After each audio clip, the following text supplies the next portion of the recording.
好啦，咁啊，今日呢，我哋繼續呢一個粵語嘅分享嘅。咁啊，今日想用一個相對比較貼地嘅啦，亦都好尖鋭嘅題目，同大家一齊去處理。其實每個基督徒啊，都避唔開嘅一件事嘅，就係你要處理你生命裏邊嘅垃圾啊，認識佢，同埋勝過嗰個內心好負面嗰個聲音。不過搞清楚喎，我而家唔係教你哋玩正能量遊戲喎，叫你用聖經去面對翻自己嘅啫。我諗其實大家都會發現嘅，人呢其實每一日都要掉垃圾嘅，OK？唔係真係叫你攞住個垃圾袋喺屋企行嚟行去，去揾啲垃圾跟住掉入去嗰種狀態啊！你只要安靜落嚟呢，唔係日日喺度碌手機啊，喺度聽埋呢樣嗰樣睇下劇啊。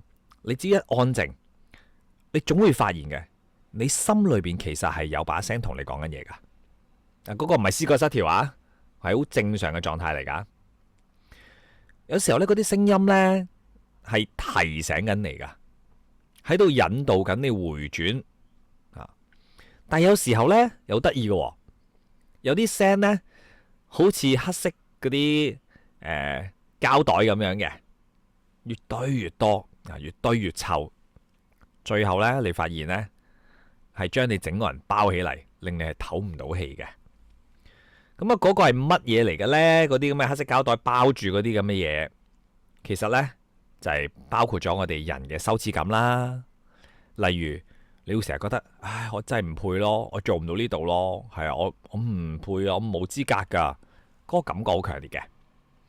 又或者係罪疚感啊，或者罪惡感，特別有啲基督徒啦，就會覺得上帝應該唔會中意我噶啦，我應該被神拋棄咗。我近排遇到咁多唔幸運嘅事情啊，神應該唔愛我噶啦，以後都如果愛我，我冇理由會遇到呢啲咁痛苦嘅事情啊，咁樣。又或者咧，你會開始不斷咁樣自我否定啊，無論你係基於你嘅懶惰定係你嘅無知啦。譬如你會講，我永遠都改唔到啊，冇辦法改啊，我唔係唔想講，我真係改唔到啊，咁樣。甚至乎呢，有時候呢，內心裏邊咧會有控告嘅聲音，有冇試過啊？你睇下你啊，咁樣仲話自己係基督徒，係咪有呢啲咁嘅聲音去控告你？因為良心係會控告我哋噶嘛。仲有啊，你有恐懼喺入邊，你唔知道下一步點。喂，你真係咁樣做，死緊噶喎！你真係向前行，冇人會愛你嘅，你唔值得嘅。所以我想同大家講呢，好多人呢表現出嚟喺表面上面好正常，甚至乎有啲喺教會裏邊繼續好正常咁樣服侍啦，聚會都好正常啦。我諗有啲弟兄姊妹試過嗬，即係如常運作的生命，但係個內心裏邊其實俾呢啲聲呢捆綁到呢，冇晒自由，好痛苦啊！你可以話呢啲人唔認識真理啊，所以會咁樣。但我想話俾你聽，可能佢好認識真理嘅，佢可能可以倒背如流嘅成本聖經。佢缺少咗啲乜嘢呢？你知唔知？其實佢缺少嘅就係點樣喺真理嘅裏邊企得穩。好多人呢，佢有聽到福音啊，佢認識福音噶，佢知咩叫聖經嘅真理噶，但係佢冇將聽見嗰個福音呢變成為每日都可以活出嚟嗰個福音咯。所以接住落嚟呢，我主要呢喺兩段嘅經文裏邊會同大家去傾下嘅。第一段嘅經文呢，喺羅馬書嘅8章1節，就係呢一度啦。如今嗰啲喺基督耶穌裏邊嘅就唔再定罪噶啦。第二段呢，就喺呢個腓立比書嘅4章8節。咁啊，弟兄們，我仲有啲說話未講完噶。凡係真實嘅、可敬嘅、公義嘅、清潔嘅、可愛嘅、有美名嘅，如果有啲乜嘢得閒嘅話，有啲乜嘢值得稱讚嘅，呢啲事你都要去諗噶。所以我哋要行一條好清楚嘅道路。喺今晚3樣嘢可以記低佢嘅。第一，你將個地基打好先。個地基係乜嘢啊？喺基督裏面唔定罪。我再重複，喺基督裏面係唔定罪嘅。然後呢，第二樣嘢就係你要學識分辨咯。咁我哋分辨啲咩呢？就係仇敵嘅控告同埋聖靈嘅責備。嗱，兩樣唔同㗎吓，好大嘅分別。聽上去都係嗰把聲嘅，有啲似，都係嗰句嘢，但係裏邊嘅內容係完全唔同。最後呢，你要學會嘅呢，要操練嘅係乜嘢呢？就係學識用真理去取代啲謊言，用合乎主嘅嗰個心意去清理翻你裏邊嘅內心嘅垃圾咯。所以我想你記住一樣嘢，就係當你真正喺基督耶穌裏邊被稱義嘅時候呢，你就唔會再活喺定罪嘅裏邊噶啦。然後聖靈就用真理令到你悔改更新。你會發現噶，你嘅仇敵咧不停用大話咧，令到你感覺到好羞恥、好絕望。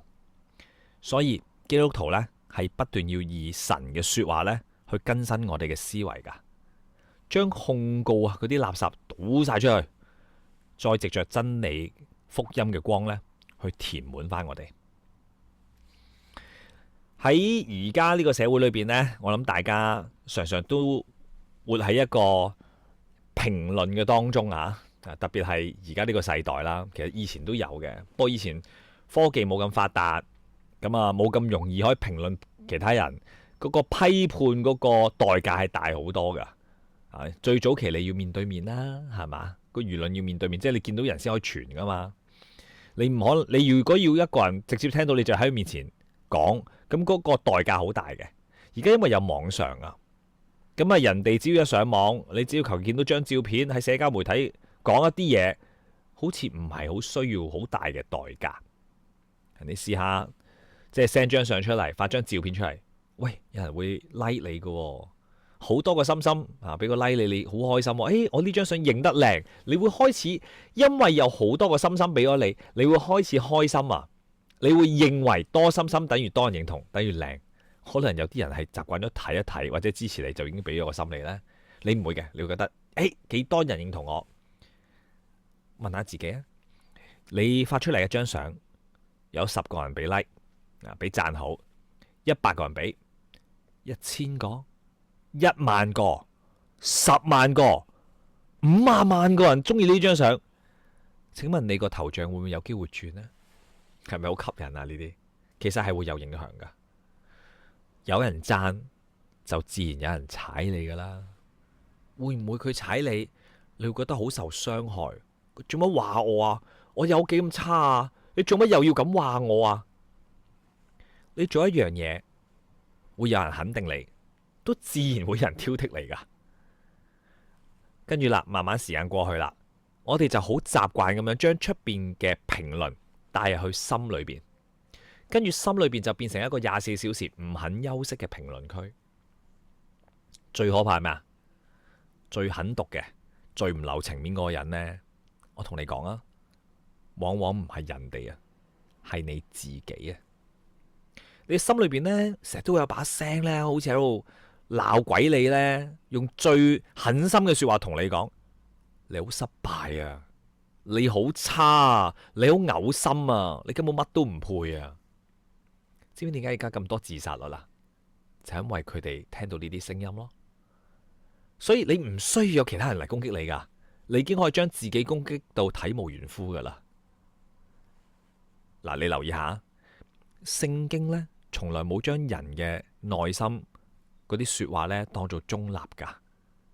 內心嘅聲音呢，佢亦都冇話只係情緒啫，亦都唔係只係性格嘅問題。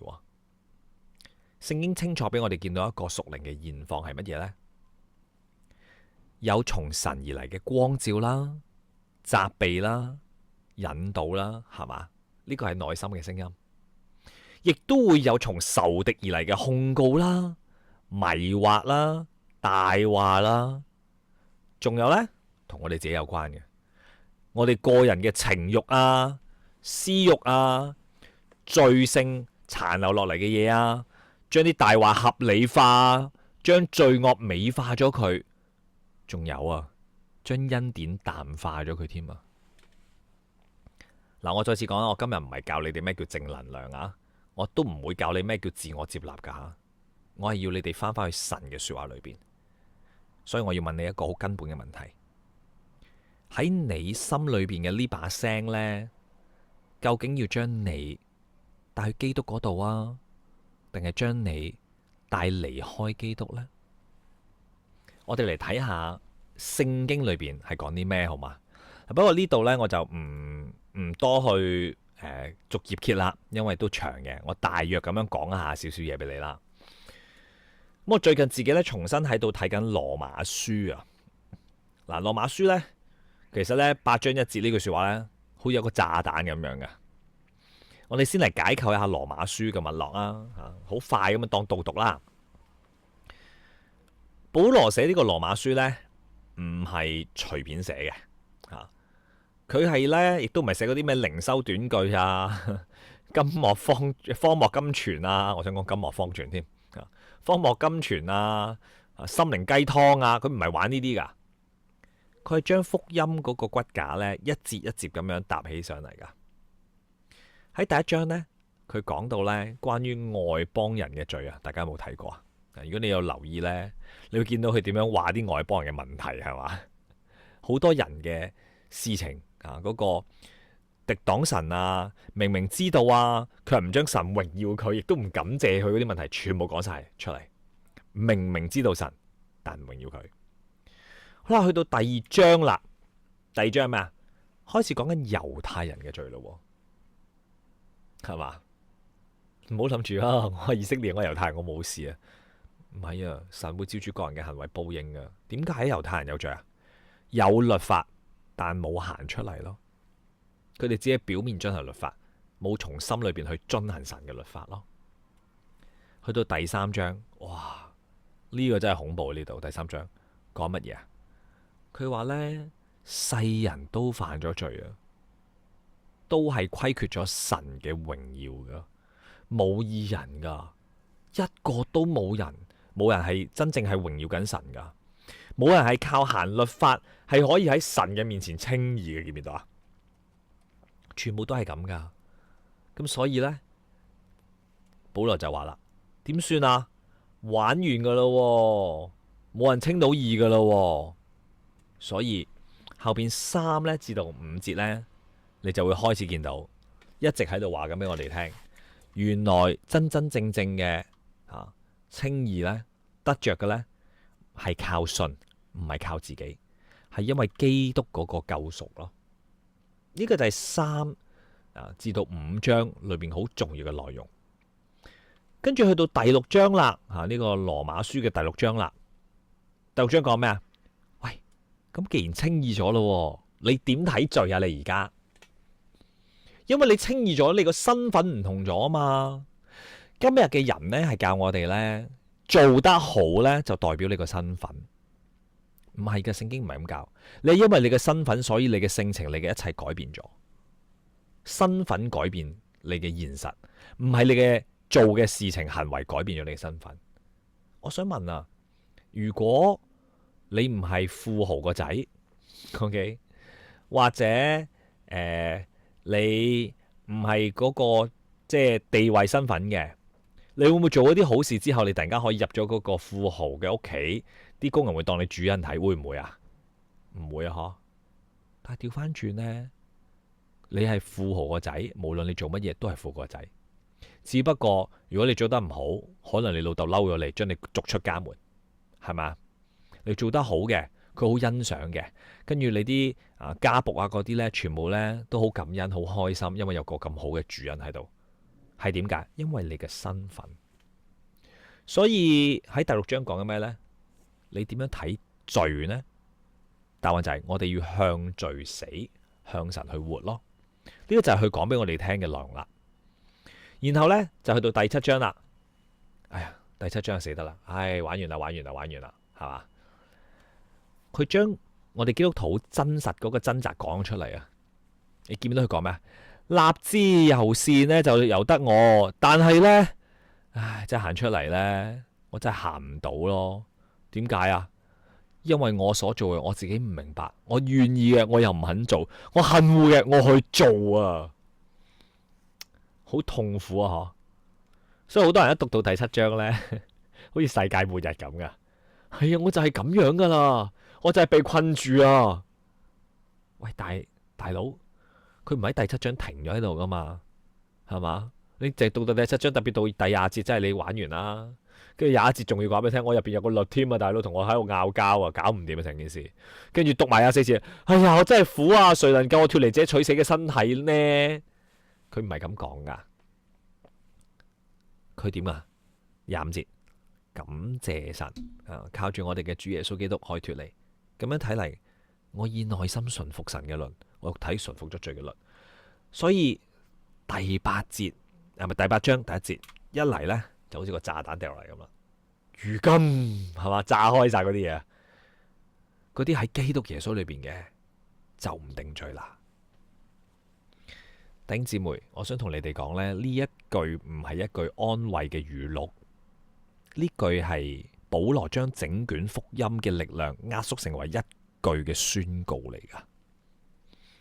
你留意下羅馬書8章1節開始嗰個如今，唔係情緒上面嗰種啊，我諗通咗啦咁樣，佢唔係突然之間醒悟咗啊，佢係好似法庭裏邊宣判緊個案已經 close file 結束咗啦，個案件，意思係話因為基督已經成就咗嘅工作，因為你已經被帶入去基督裏邊嗰個身份，事情有咗決定性嘅改變啊！即係咩啊？係啊，你可能今日仲係好軟弱，仲會跌倒，仲打緊仗啊！但係你喺神面前嗰個判決呢，唔係再係被定罪，而係被稱義咯。呢個真係非常之重要。所以我話呢一字好似一個炸彈一嘢掉落嚟，話俾你聽，將嗰啲雲霧全部炸開，等你睇得到條路咯。而家呢，我就想同大家呢，慢慢將呢句說話去拆開，每一個字都冇放過，冇。在基督耶穌裏，係嘛？喂，佢係話在基督耶穌裏，佢唔係話靠近基督，佢唔係話我要捉緊基督嘅手，緊緊捉緊吓，最緊要找着基督，係咪？你記唔記得教會好多呢啲咁嘅術語噶？我哋要最緊要找緊基督，係嘛？有冇聽過呢句嘢啊？佢唔係咁講噶，其實聖經都冇咁講啊，聖經都係講緊耶穌找緊彼得啫，一手捉起佢啫，係咪？呢個咩叫在基督耶穌裏啊？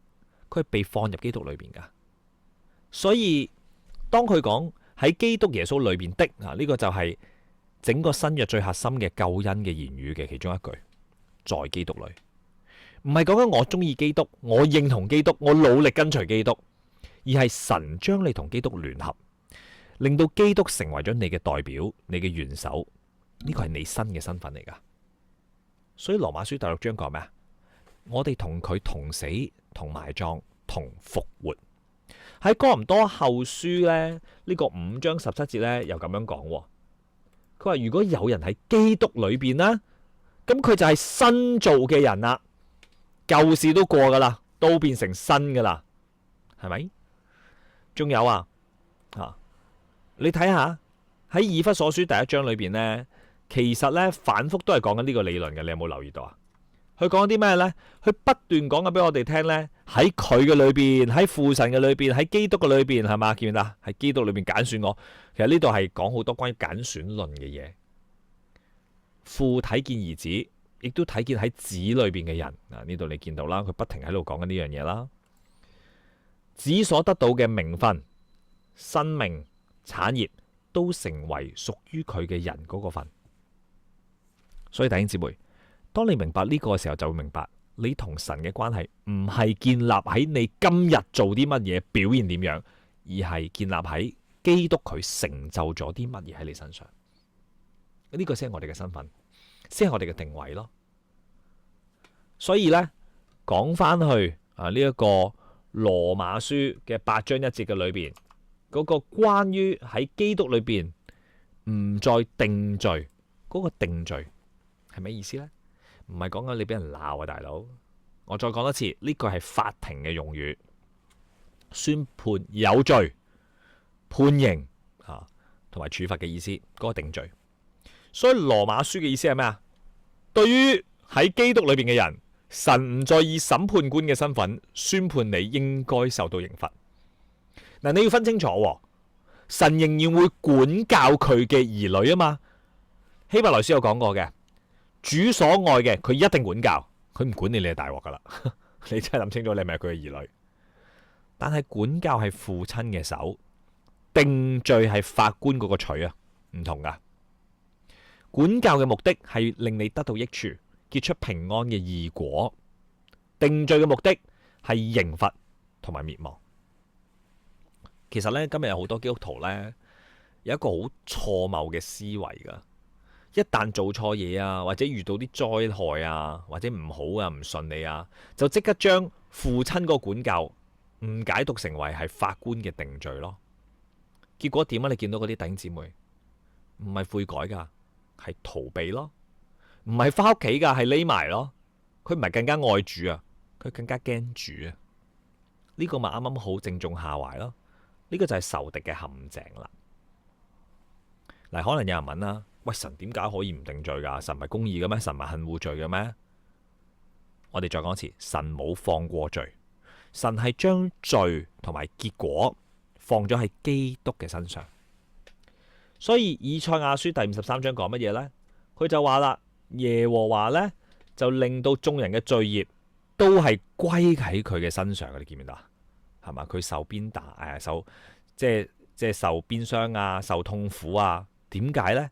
因為佢要擔當我哋嘅罪孽啊嘛。佢係為我哋嘅過犯嚟受害噶。然後喺彼得前書啊呢個2章24節呢，又講啦，佢被掛喺木頭上邊，親身擔當咗我哋嘅罪。點解啊？因為令我哋既然喺罪上面死，就可以喺佢義上邊活咯。同樣嘅道理同以賽亞書係一樣噶。仲有哥林多後書5章21節更加清晰。佢點樣講啊？佢話神呢，令到嗰個冇罪嘅替我哋成為咗罪，好叫我哋喺佢嘅裏面成為神嘅義咯。我諗你哋好清晰噶啦，已經見到唔定罪唔係神縮咗擘開一隻眼合埋一隻眼。唔定罪呢，得一個原因，因為定罪已經落喺嗰個代替者嘅身上啊。刑罰從來都冇消失過噶，刑罰係被承擔咗咋，審判都冇被取消過噶，審判係被滿足咗噶咋。呢個就係福音啦，呢個就係上帝榮耀嘅作為啦。留意翻，上帝嘅公義從來冇被破壞噶，冇被取消過噶，佢嘅恩典都冇被削弱過噶。因為公義同慈愛同時喺十字架上面相遇發生咗噶，所以弟兄姊妹，呢個就係今日嗰個核心嘅問題啦。今日好多人呢，喺神學上面佢真係認唔被定罪噶，但係你有冇留意啊？好多人喺生活裏邊呢，係仍然被定罪嗰個感受去捆綁住噶。點解啊？因為你每日都聽到呢啲聲咯。問題呢，但係唔係你有冇聽到，而係你根本就唔知啲聲喺邊度嚟，又唔知佢要帶你去邊度。所以我就同大家去到第二點啦，我哋要學識分辨，究竟呢把聲係嚟自仇敵嘅控告啊，定係聖靈嘅責備呢？兩者有咩分別呢？要知道嘅咧就係仇敵呢，佢都會用罪作為材料啊，而聖靈都係㗎噃，兩者都會令你唔舒服噶。都會刺傷咗你，令你好痛噶。不過刺痛嘅方向完全唔同，一個推你去絕望，一個將你帶向救主咯。嗱，我講幾個好具體嘅例子俾你聽好嘛？我哋嚟睇下，先睇下呢個仇敵嘅佢嘅本業操作係啲咩啊？睇佢返咩工啊？我哋望下好嘛？好啦，啟示錄12章10節，我聽見天上有大聲音說：我神的救恩、能力、國度，並他基督的權柄，現在都來到了。因為那在我們神面前晝夜控告我們弟兄的，已經被屌咯，講緊咩啊？原來嗰個仇敵係會控告我哋弟兄嘅。其實撒迦利亞書第3章都有呢個畫面噶。大祭司呢，即係約書亞企喺嗰個耶和華面前嘅時候，撒旦係企喺右邊控告緊佢噶。你留意下嗰度唔係控告外邦人，係控告緊神嘅子民。控告嘅策略係點噶？係要你覺得你唔配得去靠緊神，亦都唔可以親近神，神唔要你。但係神點回應啊？喺撒迦利亞書第3章記得，耶和華係責備撒旦，而且呢係俾約書亞換上咗嗰個潔淨嘅衣服噶，又係換衫啊！嗬，記唔記得一開始創世記又係咁啊？呢個就係福音啦。控告係話你係一個污穢嘅人，神呢就話我俾你呢件衣袍俾你着。留意下，控告呢攻擊嗰個係身份，責備通常係指出嗰個行為同埋方向噶。其實喺呢個社會都係嘅，你有冇留意到啊？控告人嘅咧好習慣呢，一嚟呢就講你人格問題噶嘛，係嘛？哇！你就係衰噶啦，你做埋啲咁嘅嘢啊，係乜你咁噶？佢唔講你真真正正行為方向，唔講解決方案噶。控告成日講嘅就係，你咪就係個爛人咯，假基督徒嚟噶，你無藥可救噶啦。佢唔係針對緊一件事啊，佢將你成個人好似呢，成個套餐成個打包咗之後，跟住掉走咗去。佢要用罪嚟令到你去定義自己。聖靈嘅責備點啊？似電筒咯，似光咯。佢係指出具體嘅罪，俾你見到。我行錯路啦，偏離咗神啊！目的唔係為咗摧毀你啊嘛，係將你帶翻去正路啊嘛。所以咧，你留意下，好得意噶。喺約翰福音咧第16章咧第8節咧，佢呢度咁講嘅。佢話咧，聖靈嚟啊，係叫世人為罪、為義、為審判，自己責備自己。呢一個責備唔係要人沉淪，而係要人睇見救主。佢需要救主，佢需要義啊，佢需要逃離嗰審判啊。所以你其實可以問下自己啊，其實我成日聽到嗰把聲呢，係叫我更加嬲自己啊，討厭自己啊，定係討厭裏面嘅罪呢？控告嘅本身係叫你憎惡自己，但聖靈冇叫你咁做嘅，你有冇留意啊？係叫你憎惡罪，係叫你仰望基督噶。所以今時有時候教會如果教你話，我哋要捨棄自己，恨惡自己，sorry，聖經冇咁教，聖經係教恨惡罪啫。你係有神嘅形象樣式，做乜要憎惡自己啊？你係要歸回去入邊，變翻擁有神形象樣式嗰個完善嗰個體制出嚟，係嘛？好興啊嘛，成日都要完善啊嘛。咁我哋人係咪要完善一下？行翻去一個正確嘅位置嘅裏邊。所以呢，你會發現噶，哥林多後書7章10節呢，佢就做一個好重要嘅分界線啦。佢呢度點講呢？佢話依着神嘅意思憂愁，就會生出沒有後悔嘅懊悔嚟，以致得救。但係世俗嘅憂愁係叫人死噶。喂，你諗下，弟兄姊妹，兩種憂愁你都會喊噶嘛？但係結出嚟果子唔同喎。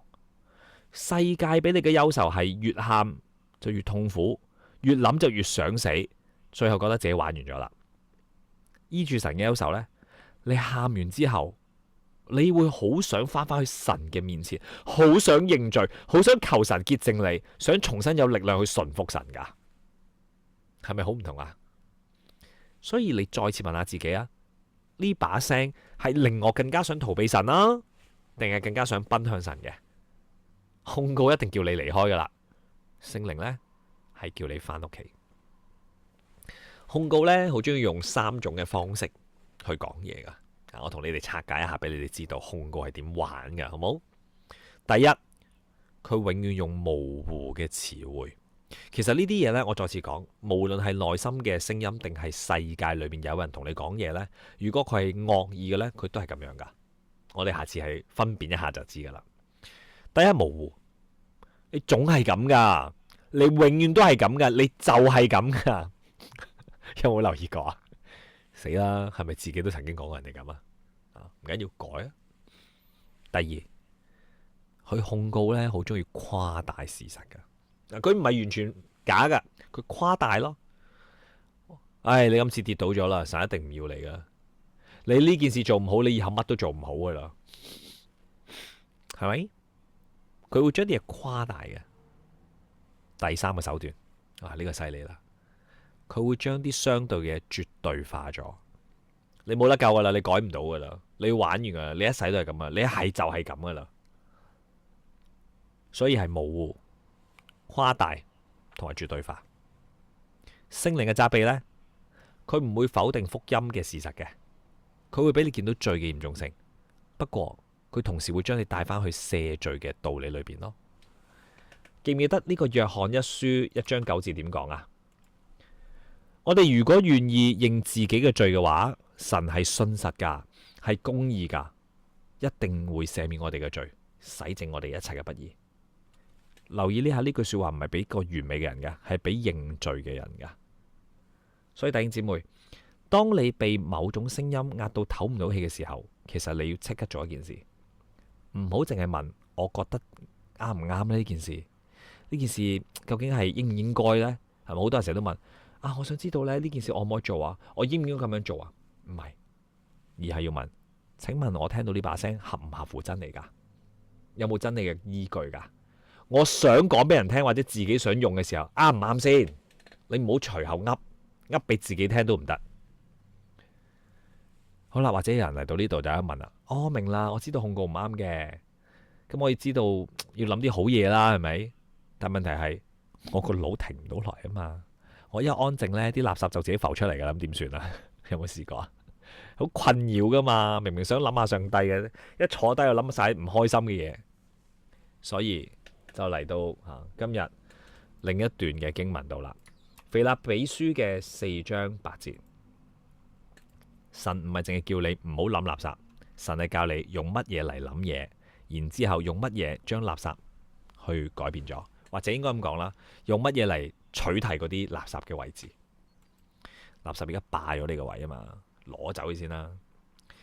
好啦，4章8節，我仲有未盡嘅話，凡係真實嘅、可敬嘅、公義嘅、清潔嘅、可愛嘅、有美名嘅，又有啲咩得閒，又有啲咩稱讚嘅，你都要諗下啦。逐個解都有排解，大家知唔知啊？有排你諗下呢啲美好嘅嘢。咁我又問下大家，知唔知個呢個腓立比書嘅背景係點噶？保羅寫呢封信呢，喺監獄裏邊嘅，嗰時環境係好唔自由噶，但係佢竟然寫出呢啲咁平安、咁喜樂，可以堅固人哋嘅信。而且咧喺第4章呢，特別處理緊呢係關於焦慮、紛爭同埋心思好混亂嘅嘢。如果你哋往後睇呢，你就會睇得到噶啦。所以呢，你會見到噶。喺呢一個最關鍵嘅一個命令係咩啊？就係最後一句咯。這些事你們都要思念。嗱，思念呢就唔係叫你呢去百佳惠康買個思念牌嘅水餃，食完之後我思念咗啦，俾咗錢啦，唔係嗰隻，亦都唔係叫你隨口諗下，唔係情緒好啊諗，情緒唔好唔諗，即係嗰啲呢，好興嘅，成日都呃自己。我而家心情唔好啊，唔睇聖經住啦。今日又睇聖經，我今日心情好，睇咗2章聖經。唔係，思念係咩啊？讓你嘅心思住喺某樣嘢上邊，俾佢停留喺上邊，反覆咁樣咀嚼啊，去諗下、評估下，讓呢樣嘢作為判斷嘅基礎。諗下，人嘅心思係一定會住喺某個地方嘅。平時你多數住喺邊噶？自己身上係咪？會點噶？咁啊，自我憐憫咯，自義咯，或者自我厭惡咯。咁你如果住喺呢個世界裏邊會點噶？不停咁比較咯，會有恐懼咯，會有焦慮咯。咁如果住喺真理裏邊呢，你會點噶？會被神光照、更新同埋引導你咯。所以保羅唔係俾緊呢一章唔好諗負面嘢嘅禁令啊，係俾緊一章點樣係一個正確心思意念嘅清單俾你。呢個清單唔係叫你去逃避現實，而係叫你用真理去解讀翻呢個現實。如果你唔係用真理解讀現實，咁你就一定會用呢個世界嘅詞彙解讀啦。呢度呢，有幾多啊？數下先啊，1、2、3、4、5、6、7、8，係8個，有8個詞彙啊，將啲垃圾嘅內容一樣一樣咁替換咗佢。咁我嘗試下用啲好貼近生活嘅方式去解釋下，好嘛？而且每一樣呢，俾你哋發現下，原來同福音係有關噶。我哋一樣一樣睇下。第一個神係信實嘅神啊嘛，真實梗係緊要啦，係咪先？真實即係咩啊？唔係講大話咯，唔係猜測咯，唔係自己玩編劇咯。控告呢，成日都係建立喺啲大話上邊噶。神愛你噶啦，咁樣呢，好鬼綠茶。我講呢句嘅時候，係咪呢個係咪真嘅？你諗下，羅馬書5章8節話，基督喺我哋仲做罪人嘅時候為我哋死，神嘅愛就喺呢度同我哋顯明咗咯，係咪？所以你有冇留意啊？耶穌教我咁做噶，大佬，你有冇睇過馬太福音第4章啊？各位係嘛？有魔鬼試探耶穌，耶穌咪用真理去回應咯。所以一樣噶咋，唔愛你，你咪話吓唔係？神嘅愛喺呢度顯明咗噶咯。如果魔鬼同你講，你跌倒咗一次玩完噶啦，你今次大鑊啦，你侍奉神噶，你跌倒咗啦，你做錯事啦，係嘛？之前有個犯奸淫嘅嗰個出書好多本書嗰個牧者呢，好多還好中意用佢本書嘅。你跌到一次玩完噶啦，係咪真噶？但係點解箴言話義人雖跌倒7次，仍必興起嘅呢？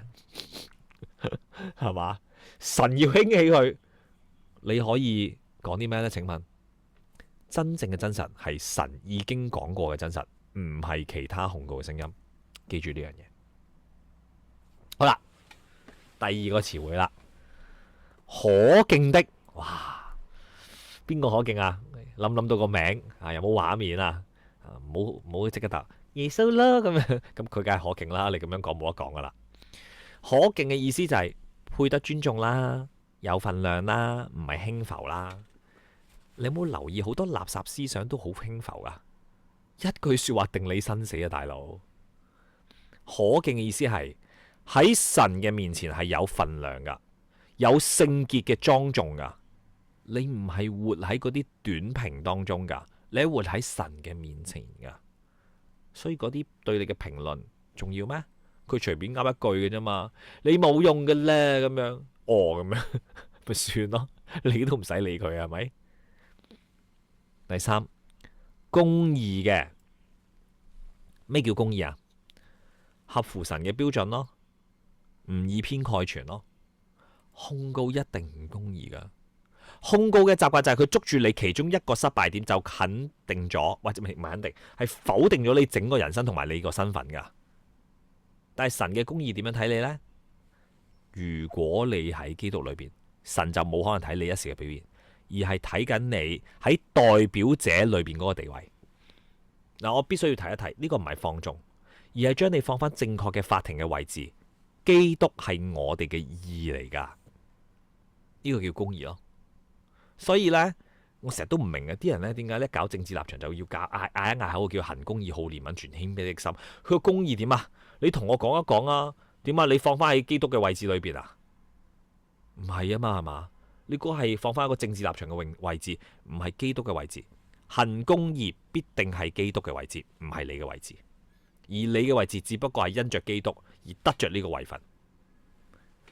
好啦，琴日有冇沖涼啊？今日有冇沖涼啊？會唔會沖涼啊？咁啊，我有，所以就清潔的。唔係，呢個清潔係講緊你頭腦，講緊你思維啊。你會唔會被污穢嘅思想餵養呢？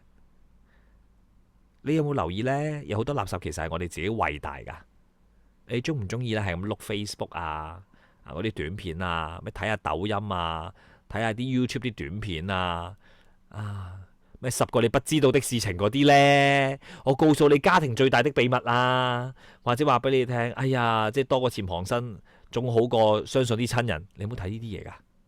我話俾你聽，你每日都餵埋晒呢啲懷疑嘅嘢啊，有啲人餵啲色情嘅嘢啊，有啲人餵啲互不信任啊、仇恨啊，餵一啲比較嘅嘢啊，餵啲八卦嘅嘢啊，你餵得多咪越嚟越肥咯。嗰樣嘢清潔呢，就唔係叫你當嗰啲嘢冇事發生，而係將餵養嘅渠道切斷咗，將你個心重新交俾神。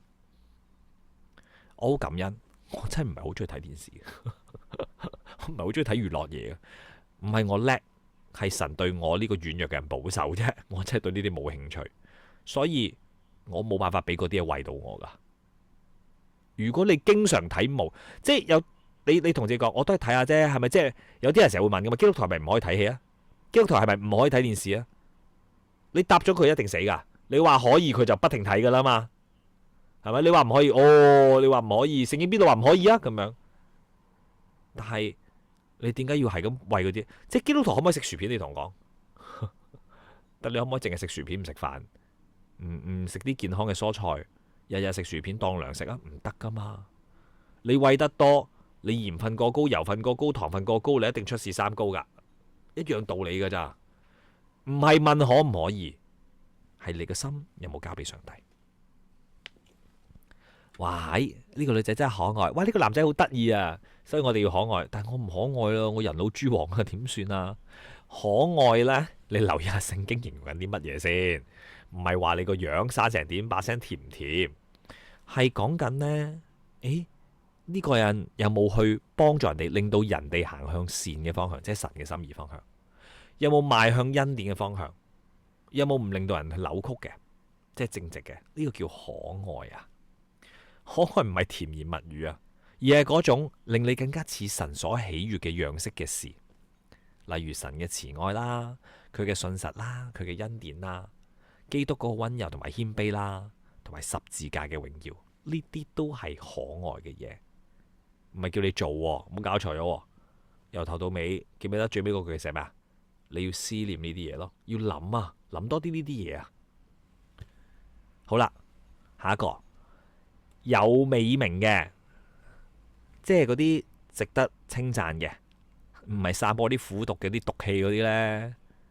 我唔知點解有啲人呢，你哋有冇咁噶？講嘢講得耐呢，個口好臭咁嘅，好似一擘大個口呢，好似放毒氣彈咁樣，自己都被自己毒死嘅，成日都講嘢呢，開口夾着嚟嘅，有啲人係嘛？保羅話你要揀嗰啲值得稱讚嘅、值得傳揚嘅事情。OK， 唔係講緊人。咁請問你話俾我聽，最值得稱讚去敘述嘅嗰啲事情係乜嘢？咪就係福音咯，咪就係基督嚟拯救罪人嘅事情咯。你係咪講得最多就係關於上帝嘅㗎？咁你咪知你係咪思念咁嗰樣嘢咯？喂，你中意嗰個人啊？你24小時都講緊嗰個人噶啦。咁點解你個腦海、你嘅嘴巴唔係成日都講緊呢樣嘢嘅？去到第7、第8樣呢個可以連埋一齊講啦。有啲咩得閒啊，有啲咩稱讚啊，係咪？咁一定係好嘅得閒先稱讚噶啦，你冇理由壞嘅得閒稱讚噶嘛。不過呢個唔係講緊人嘅自誇，喺原文裏邊咧好得意噶。呢一個係一個被動嘅事情。係講緊神應許結出嚟嘅生命果子，即係唔係鼓勵你靠緊自己做一個好有道德嘅人，而係講緊當福音真正喺你裏邊作王嘅時候，就會結出咁真實嘅果子。加拉太書話聖靈結嘅果子有仁愛、喜樂、和平、忍耐、恩慈、良善、信實、溫柔同埋節制。嗰啲唔係你知出嚟噶，係聖靈喺你裏邊作工嘅證據。所以呢節經文呢，唔係呢叫你諗下啲好嘢啊！我要諗下啲好嘢啊！我要幫阿婆過馬路。我要呢聽日呢要喺屋企呢打掃一下啊！我要尊敬長輩，唔係，而係講緊唔該用真理重塑翻你內心個言語啊！其實呢，腓立比書第4章第8節講緊同埋處理一件好深好難嘅事噶。你心裏邊嗰個言語呢，其實係決定緊你點樣睇神、點樣睇自己同埋點樣睇呢個世界嘅。如果你成日都話，唉，我就係垃圾嚟噶啦，冇乜用噶，其實你係好難真心敬拜嘅，因為你覺得你自己根本就唔配靠緊上帝，你咪淨係識得扮咯。但係福音從來都唔係話，哇，你好勁啊，你好叻啊。福音係講咩啊？係啊，你唔配啊，但基督配得。係你無力噶，不過恩典夠你用。你係有罪噶，不過基督嘅寶血係真噶，佢真係洗淨你噶。你係會跌倒噶，但係神會保守你到底噶。有冇留意啊？佢呢一段係講緊咩啊？福音嚟嘅，其實佢就話俾你聽，我哋唔係用自信去取代自我否定，而係用基督嘅真理取代咗仇敵嘅謊言咯。所以呢，其實呢，如果你誠實嘅話呢，你會發現呢，好多時候呢，即係點解我哋會俾啲負面嘅聲音綁住，可能會搞到我哋瞓唔到覺啊，食得唔安樂啊，個人好辛苦啊。唔係你個人敏感啊，係因為你太自意啊。當我哋失敗嘅時候，我哋咪崩潰咯，因為你習慣咗將自己當救主啊。又或者你太在乎人哋嘅眼光，你將人哋當係你嘅上帝，人哋否定咗你，就好似神否定咗一樣咁樣。我哋咪將人哋當咗係我哋嘅審判官咯。又或者你太自我，好相信感覺，感覺一唔同咗，你咪以為真理都變咗咯。聖經話人係死喺過犯罪惡當中嘅，心思係昏暗嘅，同神嘅生命隔絕嘅。人係唔會自然走向光噶，人只會自然咁樣去揾借口啦，去掩飾啦，去推卸。所以如果你淨係靠你嘅意志力去撐，話我唔想做呢樣嘢，你死緊噶，撐唔到噶。你個心本身就會產生垃圾，最後呢，你會越嚟越愛垃圾。不過我哋幸運啊嘛，基督有拯救嘛，福音亦係好消息嚟噶嘛。神唔係企喺好遠嘅地方同你講咩啊？整乾淨翻嚟見我啊！神係喺我哋仲好亂、好臭、好污糟嘅時候，佢差派佢個仔嚟到我哋當中，將我哋孭翻屋企。所以呢，你會留意到呢，喺羅馬書呢第8章嘅後邊嘅時候啊，呢個羅馬書第2節嗰時開始已經講緊噶啦。講咩啊？聖靈令我哋得到生命咯，見唔見得？係嘛？跟住第3節講咩啊？跟住話神差遣佢嘅兒子成為咗罪身嘅形狀，將罪嘅本身釘喺呢個肉體上邊。跟住呢，我哋再落啲啊，睇下13節講咩啊？13節就話啦，聖靈住喺我哋裏邊啊，叫我哋可以治死身體嘅惡行啊。喂，聖靈做嘅係佢住喺入邊啊。甚至唔知你哋聽完之後會唔會感動呢？平時原來呢，我哋而家唔係嗰啲奴僕嘅心，唔係驚噶，我哋好平安噶。我哋所受嘅係兒子嘅心，我哋可以同上帝講：阿爸、老豆，可以咁樣講噶。你冇做過嘢噶。然後28節就話啦，所以我哋咪知道神叫我哋萬事都互相效力咯。全世界先叫萬事，唔係人啊，係叫愛神嘅人得益處啊。呢個係神嘅旨意嚟噶。仲有啊，仲正，我哋睇後啲啊，越睇越高興啊。第8章係高噶，係低處啊。講埋前面都得啊，當然係嘛，係生係死係天使掌權嘅一切嘅嘢，冇嘢可以令到我哋同神嘅愛隔絕，乜嘢都唔得。成段嘅信息就話咁俾你聽，神唔係淨係赦免你，神親自保守你，親自更新你，仲要保你到底。你可以贏過控告，唔係因為你勁咗變強咗，而係因為救主佢有能力，唔係因為你捉得夠緊啊，係因為神將你捉得夠緊嘅。呢個就係福音咯。所以好多時候呢，好多人喺屋企呢，聽到啲負面聲音，我唔係好老豆，我唔係好阿媽，我又發脾氣，我真係差。然後跟住呢，你唔係悔改，一係就點呢？你用控制咯，我一定要完美噶，我要將屋企人呢，點睇我都睇我唔到出錯嘅，係嘛？一係就逃避，算啦，我就係咁噶啦，玩完噶啦，係啦，我都唔知點解會咁噶啦。但係福音唔係教我哋做完美主義者啊嘛，佢都唔係放任我哋噶。佢教緊我哋承認我哋具體嘅罪咯，唔係承認我好差，係承認我做咗啲咩啫。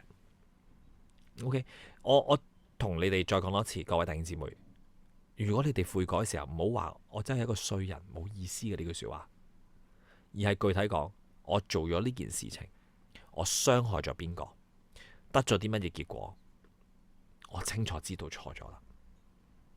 然後你係翻到基督嘅赦免裏邊，唔定罪，但唔係代表冇所謂，而係你可以回轉啫。你係要付代價噶，你咪可以向你屋企人去認錯咯，你去求和好咯。雅各書都教我哋彼此認罪噶啦，係咪？你唔係靠嗰個羞恥去推動你改變啊，你係靠住神嘅愛去推動你去順服佢啊。因為羞恥係會令到我哋更加自我中心噶，成日都會以為我改好啲就得噶啦，我得罪咗呢個弟兄姊妹，我改好啲啦，我對佢再好啲啦。你嗰一排你就會點？點解佢都唔明嘅？點解佢冇變嘅？點解佢而家都係對我唔好嘅？咁你真係傷害佢啊嘛！你冇悔改啊嘛！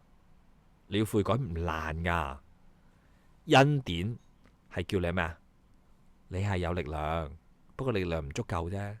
放低你嘅雙手啦，相信我啊，我帶領你啊，呢個叫福音。有啲係工作嘅場景呢，係嘛？不斷努力表現，係嘛？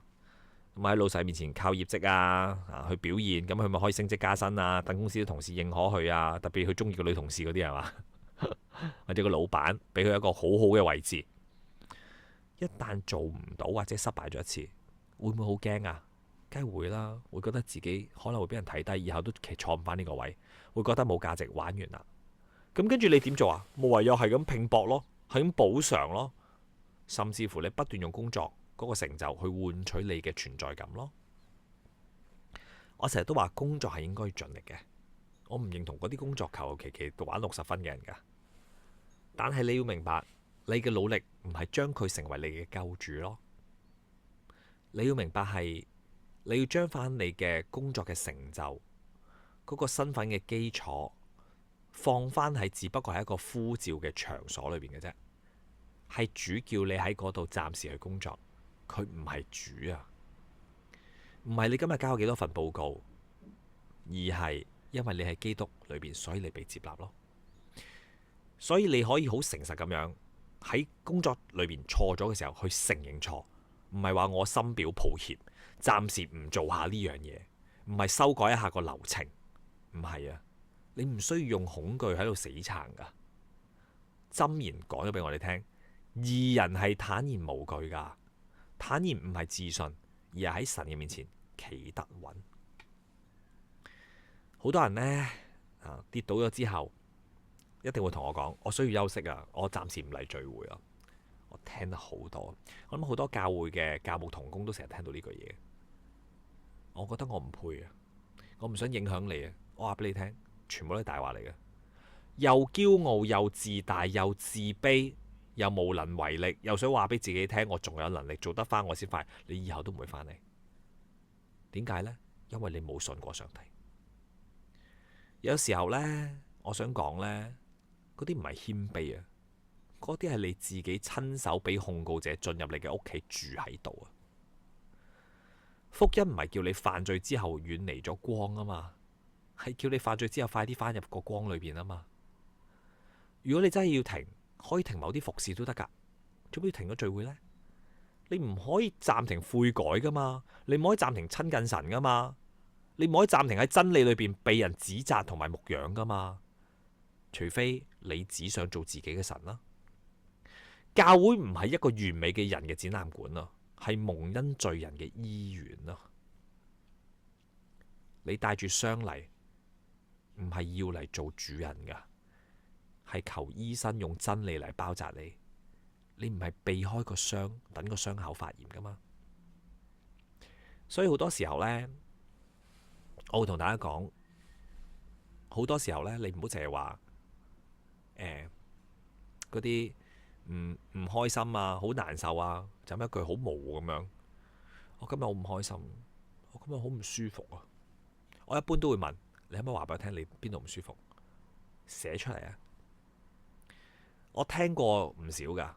我覺得神唔會原諒我咯，我冇救嘅，人哋一定睇我唔起噶啦。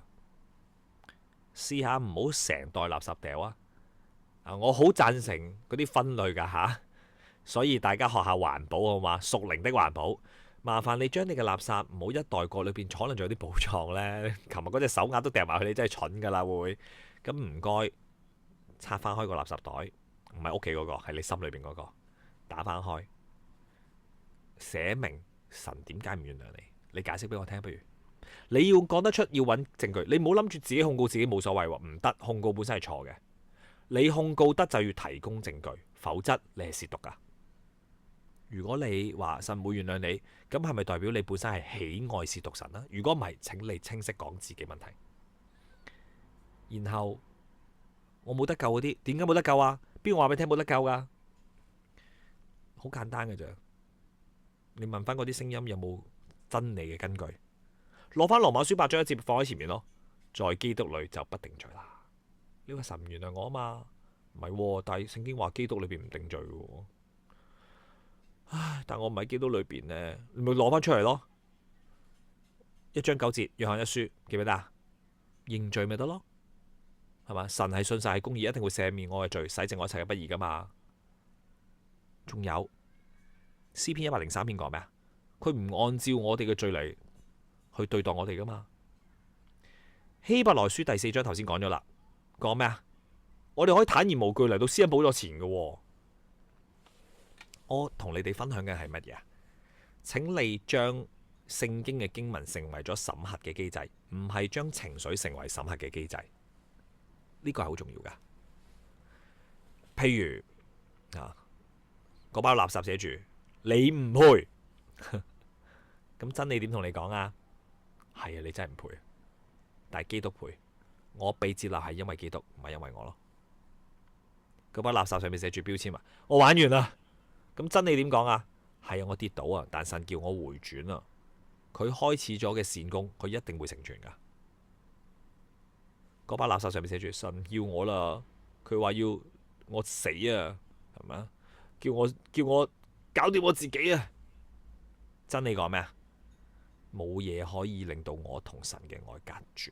係生係死，係天使，係掌權嘅，係有能嘅，係現在嘅事，係將來嘅事，係高處，係低處，係別嘅受造物，都唔可以叫我哋同神嘅愛隔絕。呢個愛係我哋喺主基督耶穌裏邊噶，唔係自我催眠嚟噶。呢個係信心嘅順服啊！將你嘅心思意念帶翻去神嘅面前，俾神嘅說話嚟作王啊！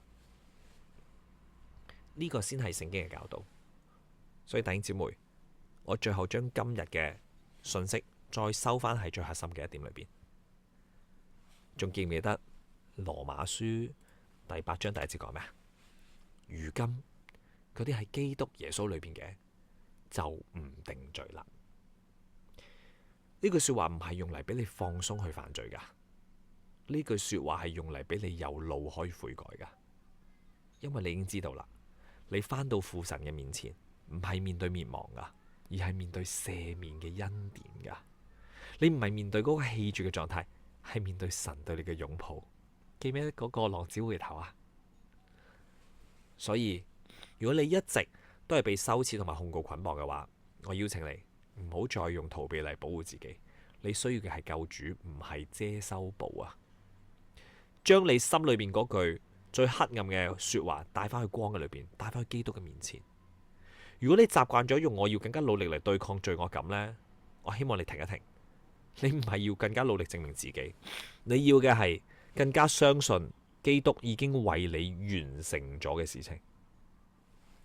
我諗你應該知道自己有罪嘅，亦都知道哇，同埋成日都聽到仇敵嘅聲音，所以而家就好清晰咁去承認具體嘅罪，信靠翻嗰個具體嘅恩典，跟住操練翻具體嘅更新嘅方式。